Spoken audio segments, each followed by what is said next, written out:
it's Maria Guild again, and I have started a little mini series about marriage, just talking about marriage and things that have helped me and lessons I've learned in my marriage. And I'm going to try and make these videos pretty quick, but today I wanted to talk about one of the number one things I've seen as a biggest problem in people's marriages, or my marriage. It was one of the biggest lessons I had to learn, and that is trying to control your spouse. Ladies, you know that it just doesn't work, right? It doesn't work. I used to be incredibly controlling, and so here's the thing. There are two basic needs in women and men. So for women, one of our number one, like most feral need is to feel safe and secure. So when you feel like your husband's being crazy or he's doing things that are going to affect you and the kids, whatever, you can become very fearful. Especially that's what it was in my case. And when you're feeling fearful and you're not feeling safe, or like that security, then a lot of times the manifestation of that fear is control. You want to control your circumstance. You want to control your situation, and you want to make sure that everything's going to be okay, right? But here's where the problem is, because on the flip side, the number one need for men is dun, dun, dun, dun, to feel respected. Okay, so for men, to feel respected is like oxygen to them.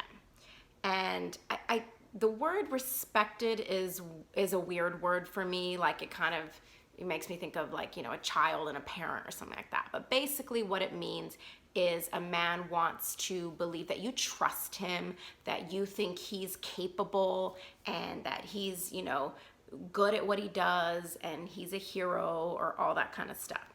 So a man needs to feel that way for a relationship to be healthy. Like he needs to feel respected. Now, the biggest problem with men versus women is when a man feels like he's being controlled, he doesn't feel respected. And when a man doesn't get respect, which is like the oxygen he breathes, can you imagine if you're you're smothering someone, right? And they can't breathe. They start flailing their arms around, and they can become extremely combative.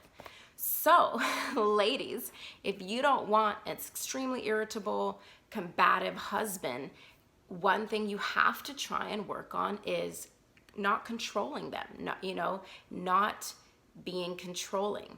Now, that is so much harder to do, especially if you were somebody like me. I had a lot of issues with fear, and so anytime I was feeling insecure or I was feeling fearful or anything like that, I would become really controlling. And it took me the longest time to try and figure that out.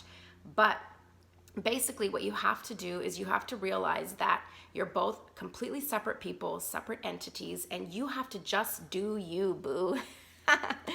And I had to learn that. Like, I really, at the end of the day, I couldn't control him. I couldn't, make him do certain things. And the more I tried, just the worse our relationship got. The more ugly it got, the more combative it got. And when I really started just focusing on me, like staying on my page, figuring out what I wanted to do, what made me happy. And I mean, it sounds selfish in a way, but it's important. You have to really just worry about you. That's the bottom line, is at the end of the day. And I think like a faith in God or a relationship with a higher power or a spirituality can really help with that. Because for me, when I had all this fear, like, well, what he does is going to affect me and the kids, or, all this kind of stuff, I really had to just give it to God or to the universe or whoever you believe in, and just say, like, I know that I'm going to trust that I'm going to be okay at the end of the day. And that whatever he's doing or whatever issues he's dealing with, whatever demons he's fighting, that's between him and God. And really my job is just to be who I need to be and to show up as the person that I need to be. It's not my job to control this other person. And the more I tried to control him, the worse things got. So that was my number one tip, and that is try not to control your spouse. I don't know if I'm saying this right, but really focusing on you. And one thing that's super helpful in order to do that, in order to release that control and let go of it, is number one, have some relationship with God or a higher power, and give that fear and give those burdens to God. Because at the end of the day, He's taking care of you and you're going to be okay. The second thing that's super helpful, at least that was super helpful for me in releasing and letting go of control, was taking care of myself. You know, like if I was feeling anxious or stressed about what he was doing, I just would remove myself from the situation and go do something fun for me. Go call up a friend and go for coffee, or you know, just do something fun for yourself. Think about something fun that you want to do and take really good care of yourself and really focus on you. Like, what do you want in life? What are your goals? You know, apart from this person, you know, just have fun and do things that are happy and fulfilling for you, whether or not this person's doing what you want them to do or not. You really have to kind of detach yourself from that and from those outcomes. So I know it's hard, and obviously I'm praying for anybody who's under like a really stressful situation, or your husband's being crazy or acting out or whatever.